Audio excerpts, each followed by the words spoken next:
Hello, I'm Jennifer Davidson, and I'm the Director of the Centre for Excellence for Looked After Children, or CELCIS. We're a research and policy development centre based at the University of Strathclyde, here in Scotland, in the United Kingdom. We help improve the quality of care for children who are or who may be in need of alternative care. And we work with partners at strategic, operational and practice levels to implement improvement programs for children's services by offering a range of innovative workforce development and service development consultancy. We at CELCIS were delighted to be given the opportunity to prepare the Moving Forward Handbook as a resource and tool for putting the UN guidelines for the alternative care for children into practice worldwide. I'd like to introduce some of the key ideas that inform the handbook and the types of information that you will find in it. The guidelines represent agreement across the world about how we should be developing care systems, and the guidelines' emphasis on preventing the need for out-of-home care, as well as providing quality care whenever it's required, is fully reflected in Moving Forward. We've organised Moving Forward in a way that we hope will both assist and encourage all concerned precisely to move forward on the path to implementation. Each chapter deals with a specific part of the guidelines and contains 3 main sections. The first is designed to explain the thinking behind the inclusion or wording of the provisions in the guidelines.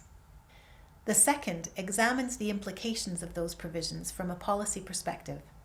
It points to the wide variety of policy issues that need to be addressed to ensure optimal implementation. The third sets out examples of promising practice that we've identified throughout the world. These are short descriptions of concrete initiatives that are underway in some 70 countries and are already making the guidelines a reality for children. By showing what can be achieved in a wide range of socio-cultural and economic contexts, we hope these examples will be an inspiration to move forward. In addition, we've included focus boxes on 15 topics.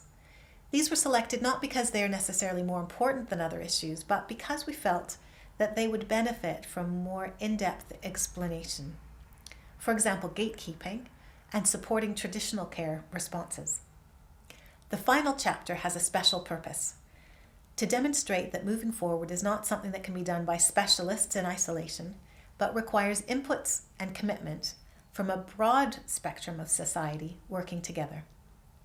Closing the gap, the title of the final chapter, between policy and practice means harnessing the efforts of governments, NGOs, researchers, care and social work professionals, community leaders, and even the business sector.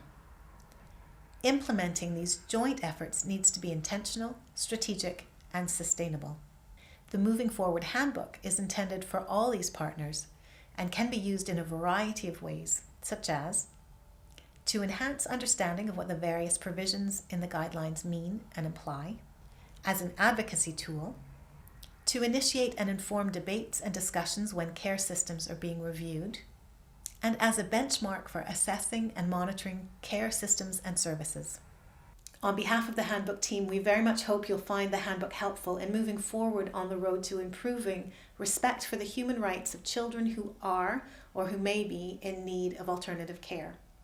And on behalf of CELCIS, let me conclude by saying we stand ready to support the work of implementing the guidelines, working with partners throughout the world. Thank you very much for your interest in this project.